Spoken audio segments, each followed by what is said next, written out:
The Valari Federation had been preparing for this moment for 60 years, and they had done it the way careful people do important things. Thoroughly, methodically, without cutting corners, checking and rechecking every detail until the preparation itself became a kind of confidence. They had started with language. Human languages were complicated in ways that made Valari linguistic specialists quietly frustrated, full of exceptions and regional variations and words that meant 6 different things depending on context and tone. The Federation's language division had spent 11 years building a comprehensive human communication database before they were satisfied enough to move on to the next phase. By the time the diplomatic team was assembled, every member spoke at least 2 human languages fluently and the ambassador spoke 4. Then culture. Human culture was, if anything, more complicated than human language because humans had hundreds of distinct cultures that overlapped and intersected and sometimes directly contradicted each other, and what was appropriate in one context was offensive in another, and the Valari spent another decade just building a framework for navigating this without accidentally doing something that would derail the most important diplomatic event in their history before it properly started. They brought in specialists. They ran simulations. They built a cultural reference library that took up more storage space than any other single document in the Federation's diplomatic archive. Then the ship. They chose their best vessel, not for military capability but for the qualities that mattered for this mission. Size impressive enough to convey the seriousness of the occasion, design that their cultural research suggested humans would find non-threatening, technology that could be partially visible to human sensors in ways that demonstrated advancement without appearing aggressive. The ship took 3 years to prepare for the mission specifically. Then the crew.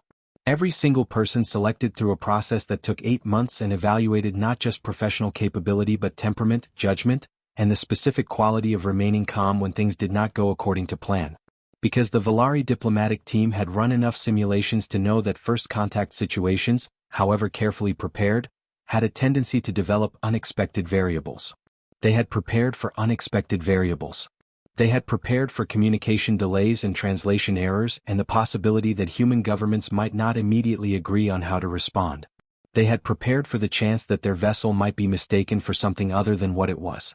They had protocols for technical failures and protocols for hostile responses and protocols for situations where the humans simply did not show up to the meeting point they had been carefully guided toward through a series of indirect signals designed to look like natural astronomical phenomena. 60 years of preparation. Every scenario considered. Every contingency planned for. They had not prepared for Lieutenant Kevin. Kevin was not someone who appeared in any Valari simulation. He was 26 years old and had been out of the academy for 18 months, which was long enough to be confident in his basic competencies and not quite long enough to have developed the additional layer of judgment that came from real experience in complicated situations. He was good at his job in the way that young officers who take their work seriously are good at their jobs. Reliable, thorough, attentive to his instruments, unlikely to miss something on a sensor sweep. He was assigned to Outer Boundary Patrol, which was considered a quiet posting. The outer boundary was where humanity's controlled space ended and open territory began, and while it had been designated a patrol zone for 30 years, almost nothing of significance had ever happened there. Ships went out, did their sweeps, came back, filed reports that said nothing unusual to report. Kevin had done this rotation 11 times in 18 months and it had been uneventful every single time. Tuesday morning started the same way all the others had. He ran his pre-sweep checks, confirmed his instruments were calibrated correctly, noted the routine background readings that never changed, and settled into the quiet rhythm of a patrol that he expected to take about 4 hours and produce nothing worth noting. He was 40 minutes into it when his sensors registered something directly ahead. The contact was not gradual. It did not build up on the edge of his detection range and grow slowly larger as the source approached. It was simply not there, and then it was, like a light being switched on in a dark room, except the light was the size of a small moon and it was sitting approximately 800 meters off his bow. Kevin looked at his screen. He looked at it for about 2 seconds, which was 2 seconds shorter than he would have liked to have before deciding what to do, but 2 seconds was what he had because his training was very clear on the subject of unknown contacts appearing without warning at close range in a patrol zone. He hit the alert.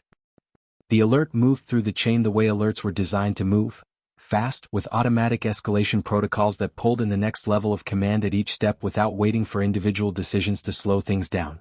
The system had been built over decades of refinement to make sure that time-sensitive information reached the people who needed it in time for those people to do something useful with it.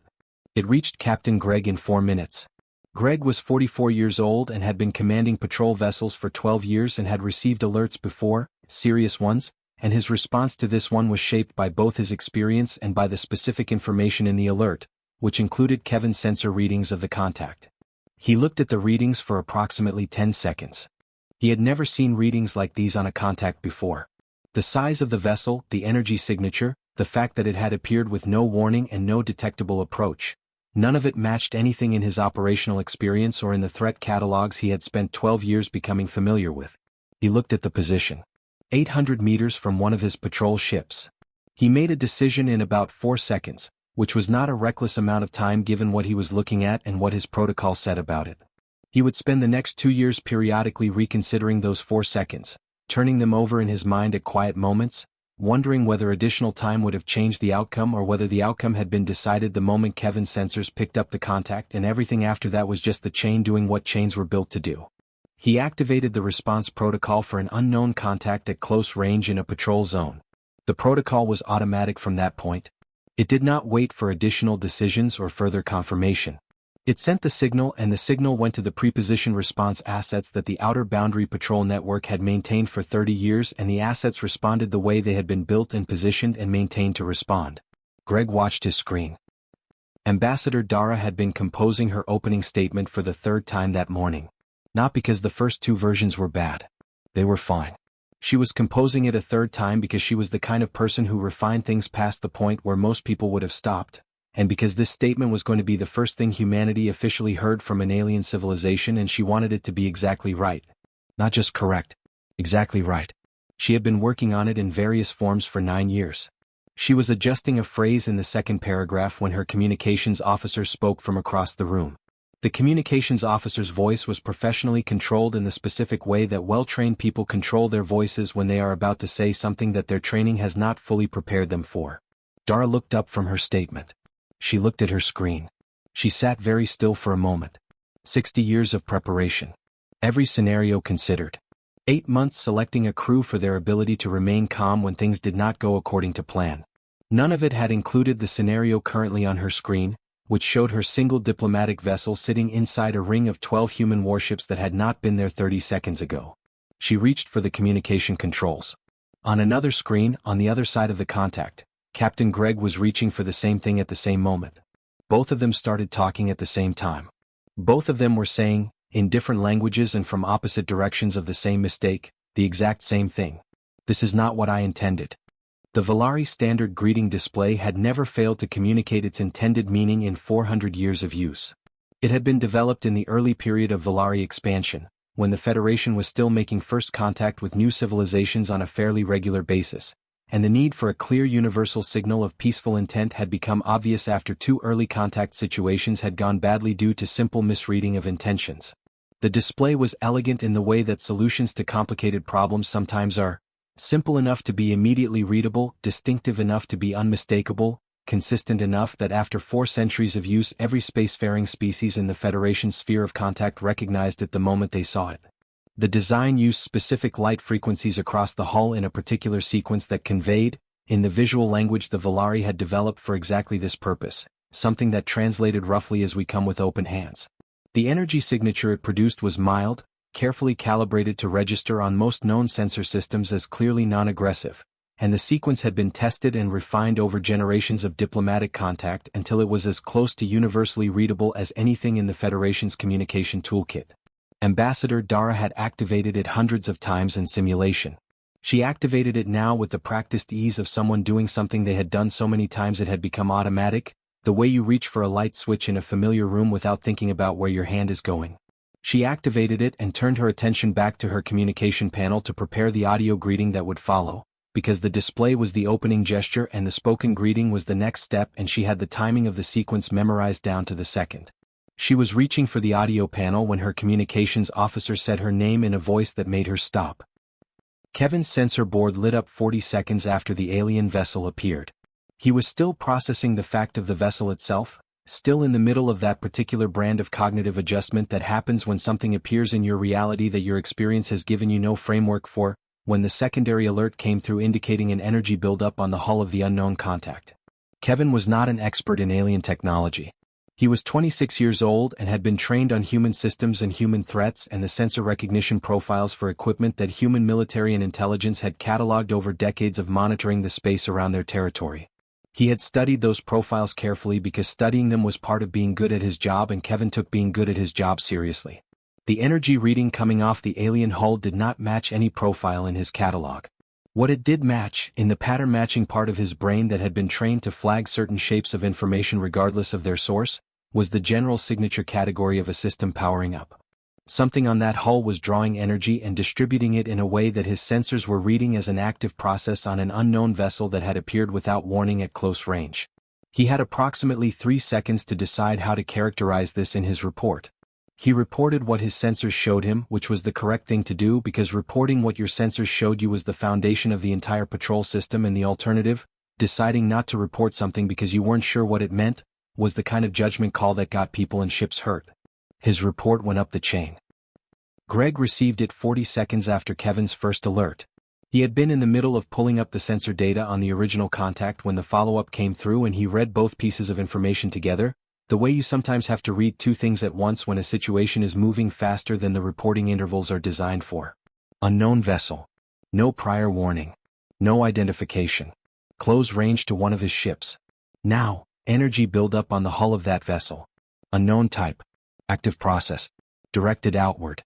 Greg had 12 years of command experience, and that experience had taught him that the window between recognizing a threat and being able to respond to it was often smaller than people expected, and that hesitation in that window had consequences that second-guessing afterward could never undo. He had also learned that in genuinely ambiguous situations the protocol existed specifically so that individual judgment did not have to carry the full weight of the decision, because individual judgment under pressure was fallible, and the protocol had been built by a lot of people over a lot of time precisely to account for that. He looked at his screen for 4 seconds. 4 seconds was not a short time when you were counting them under pressure. It was long enough to read the sensor data twice. Long enough to note that the vessel had made no communication attempt in the 40 seconds since appearing.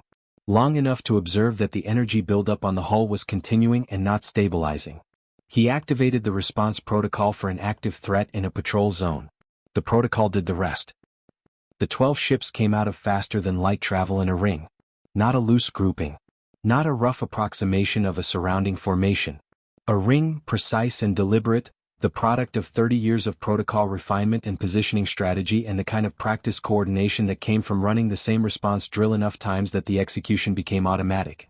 Each ship knew its position. Each ship arrived at its position. The whole thing took under 3 minutes from Greg's activation of the protocol to 12 vessels sitting in a complete perimeter around the Valari diplomatic ship. From inside the Valari vessel the effect was immediate and total. One moment Dara's ship was alone in space with one small human patrol vessel at a distance. The next moment there were 12 warships surrounding it at close range, each one larger than the patrol ship, each one oriented inward, and the combined sensor profile of 12 military vessels in active response posture was not something that required specialist knowledge to interpret. Dara stood at her display screen and looked at what was on it. She was a composed person. 60 years of preparation and 9 years of personal work on this specific mission and a lifetime of diplomatic training had built in her the quality of remaining functional when situations became difficult, of continuing to think clearly when the emotional response to a situation was pushing hard against the professional one. She had always considered this one of her genuine strengths.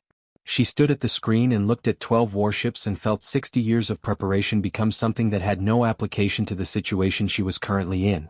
Not because the preparation had been wrong.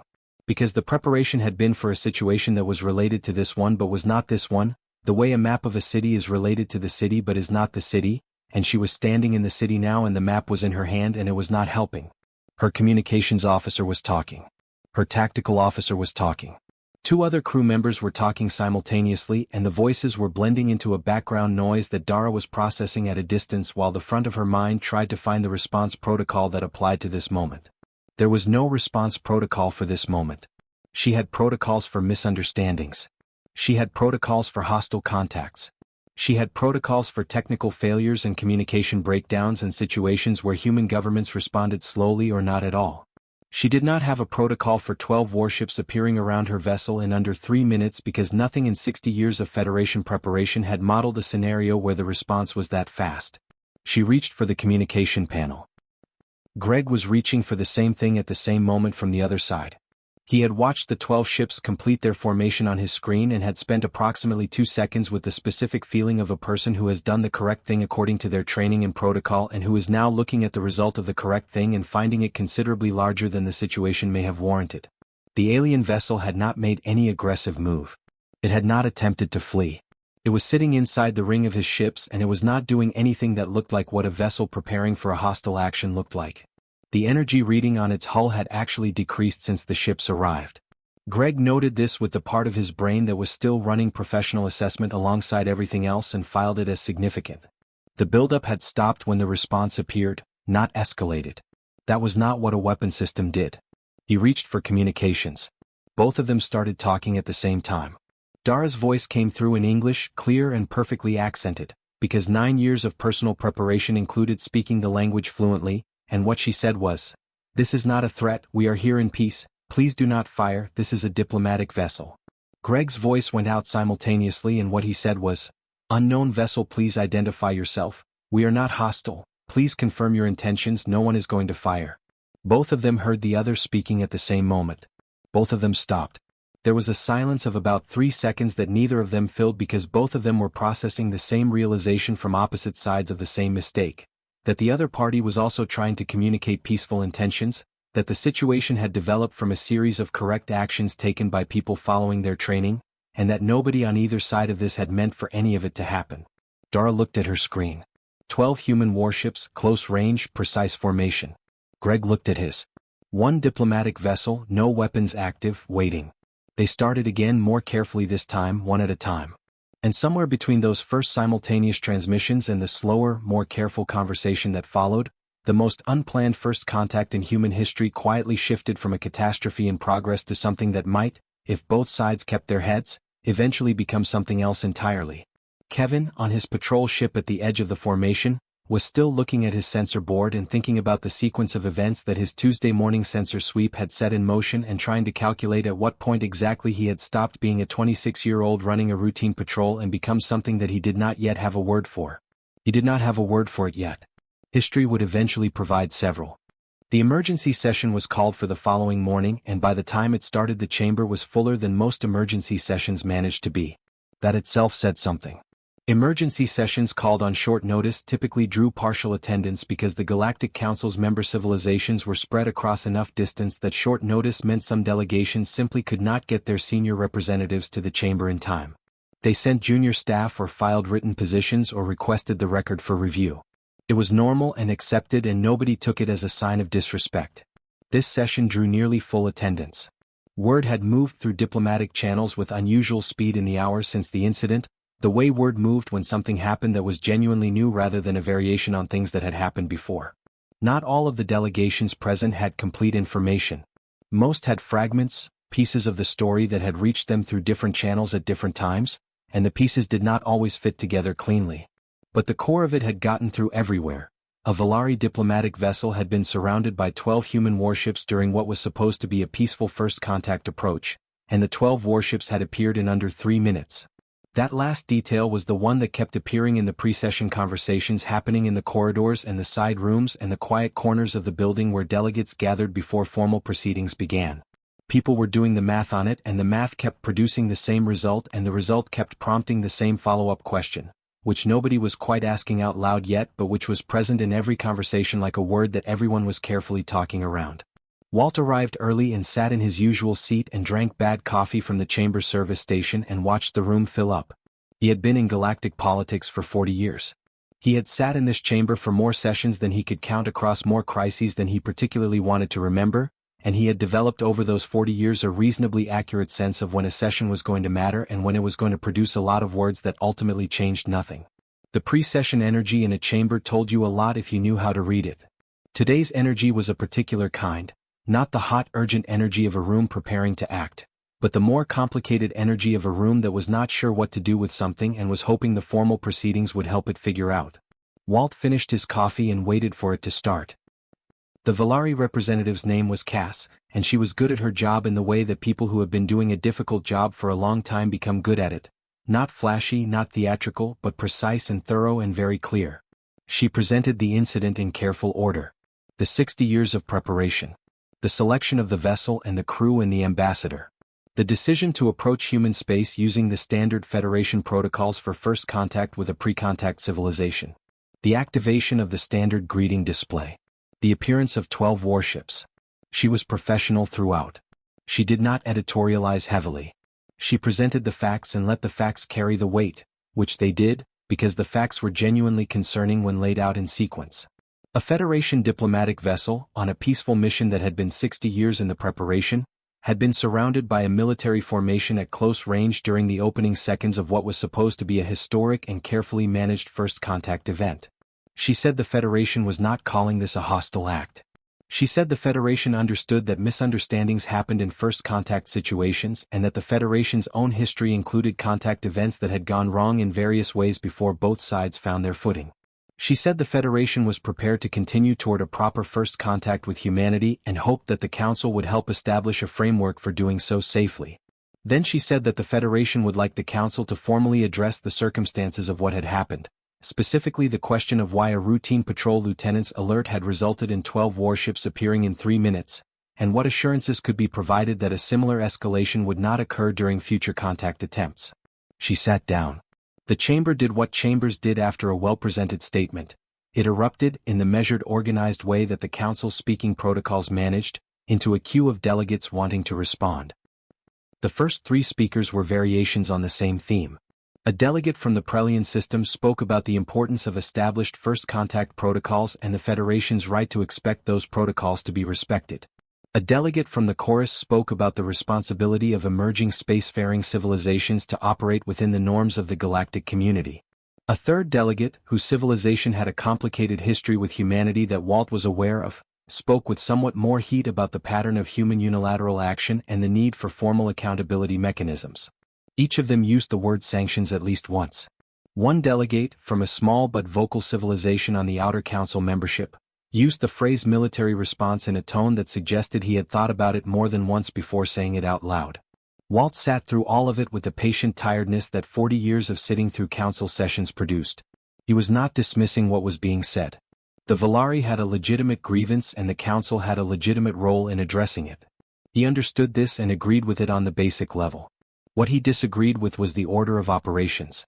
The room was moving toward conclusions before it had fully absorbed what the situation actually contained, which was a habit councils had that produced decisions that looked reasonable at the time and caused problems later. He put his name in the speaking queue and waited his turn. When he got the floor, the chamber had been talking for about 40 minutes and the conversation had settled into the comfortable groove of a room that had identified its position and was now reinforcing it rather than examining it. Sanctions were the emerging consensus. The specific form was still being debated, but the direction was clear. Walt stood up slowly. He was 73 and his joints knew it. Before we decide what humans did wrong, he said, I want to talk about what happened after the lieutenant hit his alert button. The chamber quieted in the way it quieted when Walt spoke, which was a function of 40 years of being in the room and being consistently worth listening to rather than any particular authority his position carried. One patrol ship, Walt said. He held up one finger, which was a small gesture but a deliberate one. One lieutenant. 26 years old, 18 months out of his academy. Running a routine sweep on a quiet morning. Following his training when an unknown vessel appeared at close range. He paused. One alert button. He let that settle for a moment. 12 warships, he said. On site. In 3 minutes. He said the number the way you said a number when you wanted a room to actually hear it rather than process it quickly and move past it. The chamber was quiet. 3 minutes, Walt said again. I have been in this chamber for 40 years and I want to be honest with you about something. When I read the incident report last night and I got to that detail, I stopped. I read it again. I did some arithmetic. He looked around the room slowly, not performing the pause but actually taking the time to look at the faces. And then I sat with what the arithmetic meant for a while before I went to sleep, and I want to share that with this chamber before we vote on anything. He folded his hands on the podium. We have been discussing humanity as a developing civilization that the galactic community needs to guide and manage and introduce carefully to the norms of spacefaring culture. That has been the framework for most of the Council's conversations about humans for the last 2 decades. We are the experienced party. They are the newcomers.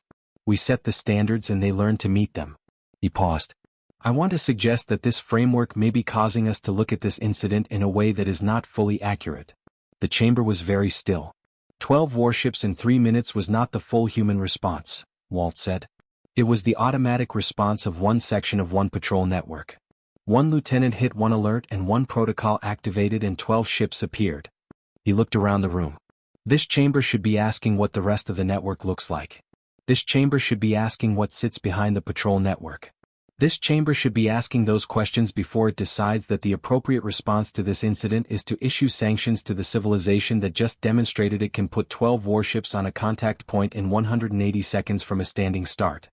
He picked up his notes. I am not saying the Volari don't have a legitimate concern. They do, and the Council should address it. He said it plainly because he meant it plainly. I am saying that before we address it we should make sure we understand what we are actually dealing with. Not what our framework tells us we are dealing with. What the evidence of this incident tells us we are dealing with. He sat down. The chamber stayed quiet for longer than chambers usually stayed quiet after a speaker sat down. Not the polite pause before the next name was called, but a longer and more genuine quiet, the kind that happened when a room was processing something rather than preparing to respond to it. Walt picked up his empty coffee cup, noted it was empty and set it back down. Outside the chamber windows the stars sat where they always sat. Inside the chamber 40 civilizations were quietly doing the same arithmetic Walt had done the night before and arriving at the same place he had arrived, which was not a comfortable place but was an honest one. 3 minutes, 12 ships, 1 lieutenant, 1 button. The Joint Council Committee convened the formal debrief on a Thursday morning in a mid-level conference room that was deliberately not the main chamber. The choice of room was intentional. The main chamber was for political proceedings, for votes and formal statements and the kind of structured debate that produced official council positions. This was supposed to be something different. An investigative session, fact-finding, focused on understanding what had actually happened rather than on assigning blame or reaching conclusions that would then need defending. A smaller room with a plain table and no public gallery was better suited to that kind of conversation than a chamber designed for political theater. 7 committee members sat on one side of the table. Greg sat on the other side with a council-appointed liaison officer beside him who had explained before the session began that her role was to ensure the questioning stayed within the agreed scope and to assist with any technical clarifications that required additional context. The liaison officer's name was Donna and she was thorough and prepared, and in the 4 hours that followed she interjected exactly twice, both times to clarify a technical point about patrol network architecture that the committee's questions had slightly mischaracterized. Otherwise she sat and took her own notes and let the session run. Pam ran most of the questioning. She was a council investigator who had been doing this specific kind of work for 14 years, which meant she had sat across from a lot of people in a lot of debrief sessions and had developed the particular skill of asking questions in an order that built toward something rather than just accumulating information randomly. She was not aggressive and she was not soft. She was precise in the way that made people answer more carefully than they might have otherwise, not because they felt threatened but because her precision made imprecision feel uncomfortable. She had a notepad and 3 pens and a folder of documents that she had clearly read thoroughly before arriving. She arranged these on the table in front of her when she sat down and did not look at the folder again during the session because she had already absorbed what was in it and did not need to consult it. She looked at Greg. Greg looked back at her. He was 44 years old and had been commanding vessels for 12 years and had spent the 3 days between the incident and this session doing what experienced officers did when they knew a debrief was coming, going over every decision, every moment, every piece of the sequence in his mind, not to build a defense but to make sure he understood it clearly enough to explain it accurately. He had decided early that complete transparency was the right approach and he had not changed his mind about that. "Captain," Pam said. "Thank you for being here." "Of course," Greg said. "I want to start with the thing that this committee and frankly most of the Galactic Council wants to understand," Pam said. She set her pen down on the notepad in a way that suggested what she was about to say did not require notes because it was the central question and she had been holding it since before she walked into the room. 12 ships in 3 minutes. Explain that to me. Greg explained it the way he understood it, which was from the inside, from the perspective of someone who had lived within the system for 12 years and for whom the system's capabilities were simply the operating reality of his job rather than something remarkable. He started with the basic architecture. The Outer Boundary Patrol Network covered a defined zone at the edge of human-controlled space using overlapping coverage sectors, each one assigned to a specific patrol vessel or small patrol group. The overlapping design meant that any point in the boundary zone was within response range of multiple assets simultaneously, not just the one asset whose sector it technically fell within. This was standard defensive network design, the same principle that fire station placement used. You position resources so that any given point had multiple response options, because single-point coverage had gaps and gaps were where problems happened. The pre-positioning was the second piece. Response assets were not stationed at a central location and dispatched when needed. They were distributed throughout the patrol zone in positions calculated to minimize response time to any point in the coverage area. This meant they were already close. When an alert fired, they did not have to travel from somewhere far away. They were already nearby, already oriented, already in faster-than-light capable status because patrol assets in the outer boundary operated in a constant state of readiness by protocol. The alert system itself was the third piece. When Kevin hit his alert button, the signal did not go only to Greg. It went simultaneously to every prepositioned asset within response range of Kevin's location, carrying with it the sensor data that Kevin had flagged and the automatic threat assessment that the network system generated from that data. The assets received the alert and the assessment and the location data all at once, and the response protocol activated automatically without requiring individual command decisions at each asset. The commanding officers on those ships made the decision to comply with the protocol, which they did because the protocol existed and Kevin's sensor data supported activating it, but they did not have to wait for orders to be issued and received and processed. The system was designed to collapse that time gap because time gaps in threat response were where outcomes went wrong. Pam listened to all of this and wrote steadily in her notepad, not shorthand but actual legible notes, the kind that suggested she was capturing it for her own understanding rather than just for the record. When Greg finished, she looked at what she had written. The overlapping coverage, she said. The prepositioning. The simultaneous alert distribution. She tapped her pen against the page. This is a mature system. This took time to build. 30 years, Greg said. The outer boundary network has been developed and refined over about 30 years.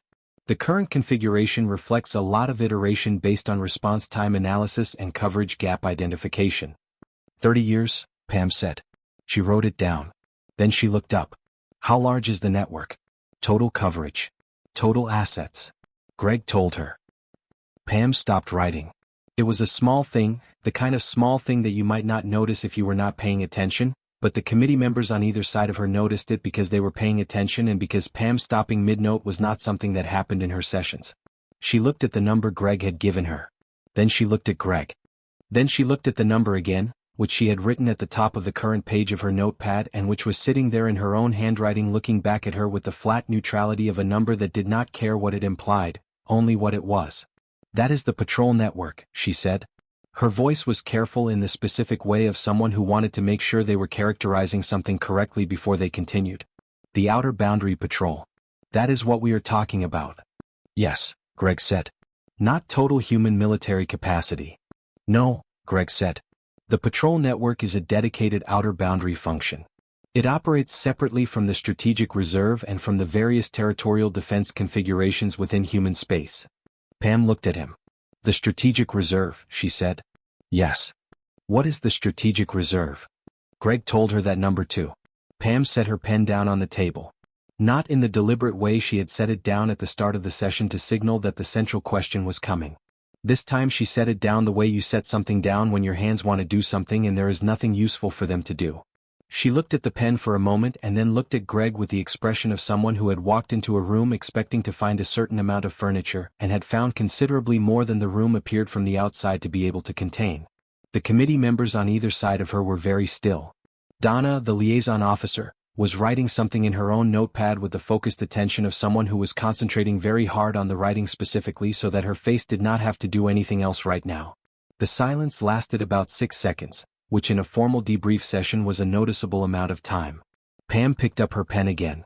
Captain, she said, and her voice had the careful evenness of someone who had decided how they were going to handle the next portion of this conversation and was executing that decision. When Lieutenant Kevin hit his alert, did he understand what he was connected to? What the full scope of it was? Greg thought about it honestly, which meant he took a moment before answering rather than giving the quick response, because the quick response was the institutional one and the honest one required a little more. He knew his training, Greg said. He had learned the protocols. He knew that hitting the alert activated the response sequence and that the response sequence brought assets to his location. He knew his job and he did his job correctly. He paused. The scale of what his training connects to, I don't think that was something he spent time thinking about. Most of our people don't. The network is the network. You hit the alert, the response comes. That's the system working the way it's supposed to work.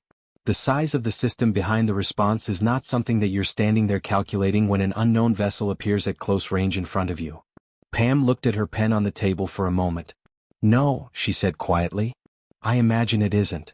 She wrote something in her notepad.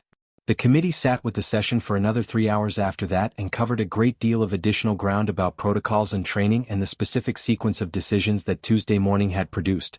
It was all useful and Pam captured all of it with the same careful precision she brought to everything.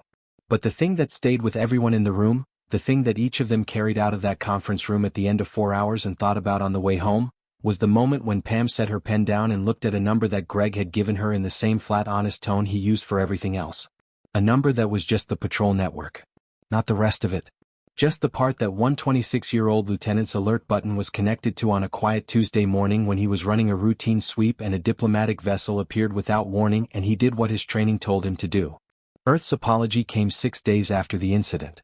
It was delivered formally through the Council's diplomatic channel by a senior Earth representative named Carl who had been in the diplomatic service for 28 years and who understood the difference between an apology that was designed to close a situation down and an apology that was designed to actually address it. Carl had written the second kind. It acknowledged what had happened clearly and without minimizing it. It expressed genuine regret for the experience of the Volari diplomatic team. It did not make excuses even though excuses were available, because Carl had decided that an apology containing excuses was not really an apology so much as a defense with some regret language attached to it, and this situation deserved better than that. Ambassador Dara received it in her office on the Volari diplomatic station and read it twice before responding. She was a professional in the fullest sense of the word and she had spent enough of her career in difficult contact situations to know the difference between a genuine apology and a performed one. The difference was not always in the words, because skilled diplomats could make performed apologies sound genuine if they tried hard enough. It was in the specificity. Genuine apologies knew what they were apologizing for. They named the actual thing rather than a general category of thing, and they named it in a way that showed the apologizing party had actually sat with it and understood it from the other side. Carl's apology named the actual thing. Dar wrote back the same day. She accepted the apology graciously and noted the Federation's continued interest in establishing a proper relationship with humanity and expressed hope that the process could begin again under better circumstances. She meant all of it. The incident had been frightening in the moment and frustrating in the aftermath, but Dara had not spent 60 years preparing for this mission to walk away from it because the opening had gone badly. Every first contact had its complications. The question was whether both sides wanted to get past the complications, and this apology suggested that humanity did. Kevin received a formal reprimand. He read it in his quarters on the patrol ship and then sat with it for a while. The reprimand was technically accurate. He had activated an alert that had resulted in a significant escalation during what turned out to be a peaceful contact situation, and he did not dispute the accuracy. What he felt about it was more complicated than either acceptance or resentment. He had been doing his job. He had seen an unknown vessel appear at close range. He had seen an energy buildup on its hull. He had reported what his sensors showed and followed the protocol his training had given him. Every single step of what he had done was the correct step according to everything he had been taught, and at the end of the correct steps was a formal reprimand and the knowledge that his name was now attached to the most talked-about incident in recent galactic diplomatic history. His patrol commander Bill came to see him the evening the reprimand was filed. Bill was 51 years old and had been in the patrol service for 26 years and had the quality of saying useful things without making them sound like speeches. He sat down across from Kevin and looked at him for a moment. "The reprimand is for the record," Bill said. "You know that." "I know," Kevin said. "You did what you were trained to do," Bill said. "Every step was correct." "I know that too," Kevin said. "It doesn't completely fix the feeling." Bill nodded. "No, it doesn't. That's appropriate. Keep the feeling. It'll make you a better officer." He stood up. "But don't let it make you second-guess your training the next time you need it. That's the wrong lesson." Kevin thought about that for a long time after Bill left. Greg's situation was more complicated in a different way. Officially he was noted in the council record for the escalation, which was a softer form of the same acknowledgement that Kevin's reprimand represented, a recognition that the outcome had been larger than the situation warranted, placed in the record for completeness. Unofficially, he received a commendation from his own command structure for response time and protocol execution that went into a different file in a different system and would matter in a different way when different people were making different decisions down the line. He understood both of these things and accepted both of them without complaint because he had been in long enough to understand that institutions needed to do both things simultaneously sometimes, and that complaining about the complexity of that did not change it. The second first contact happened 3 weeks after the first one. This time the Valari sent a formal notification 48 hours in advance through the Council's diplomatic channel, and the Human Outer Boundary Patrol was notified and briefed, and the sector where the approach would occur was specifically flagged so that every patrol officer in that zone understood what was coming and what the appropriate response to the approaching vessel was. Dara's ship arrived at the agreed coordinates at the agreed time and was met by a single human diplomatic vessel crewed specifically for the occasion. The greeting exchange went smoothly. The translation software worked. The cultural protocols that 60 years of Federation preparation had built were given the chance to actually function. It was, by the standards of first contact situations, a good meeting. Not perfect. There were awkward moments and translation gaps, and one point where a misunderstanding about a Valari gesture caused a 10-minute pause while both sides figured out what had happened. But it was a real conversation between two civilizations meeting for the first time, and by the end of it both sides had agreed on a framework for continued communication, and both ambassadors felt that the foundation of something genuine had been laid. Kevin was not present for it. He was back on patrol rotation in a different sector, running sensor sweeps on quiet mornings and filing reports that said nothing unusual to report. Pam filed her report 2 weeks after the debrief. It was 64 pages long, which was longer than most investigative reports that came through the council system, and it was dense in the way that thorough work was dense. Not padded, not repetitive, but full in the way that happened when someone had actually followed every thread they found to wherever it went rather than stopping when they had enough for a reasonable conclusion. The first section covered the incident itself. The sequence of events, the decisions made at each step, the protocols that activated and why they activated, the complete timeline from Kevin's first sensor reading to the moment when Greg and Dara were talking to each other across 12 warships and 1 diplomatic vessel. This section was precise and balanced and found no wrongdoing by any party involved, only a series of correct actions taken by people following their training that had combined to produce an outcome none of them had intended. The second section was the one that moved through the upper levels of the council with unusual speed. It was titled simply, Context. And what it contained was everything Pam had learned in 4 hours of questioning Greg and 2 weeks of subsequent research about the human military structure that the Outer Boundary Patrol Network sat within. She had not gone looking for this specifically.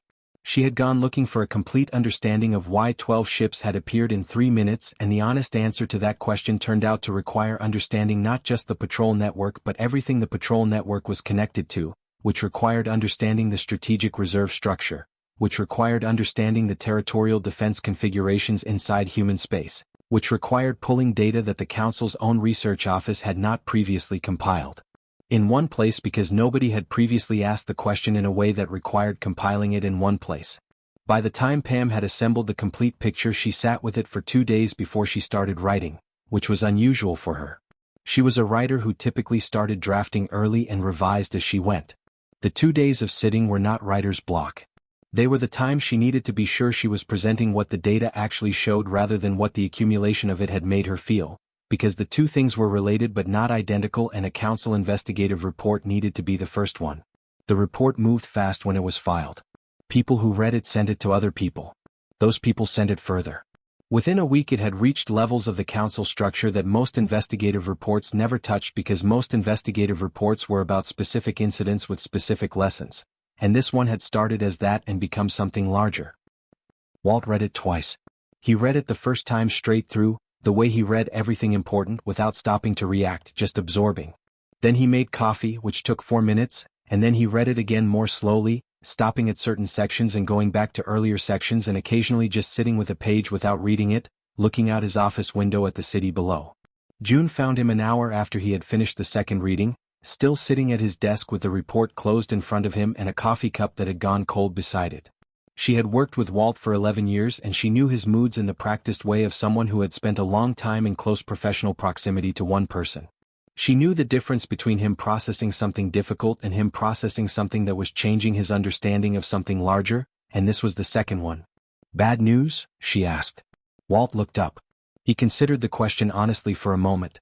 "Not exactly," he said. More like something that changes how you see a situation you thought you understood. June picked up the report and read the executive summary, which Pam had written to be readable by people who would not read all 64 pages. It took her about 4 minutes. Walt waited without filling the silence. June set the report down. 12 ships in 3 minutes, she said. That was a patrol response, Walt said.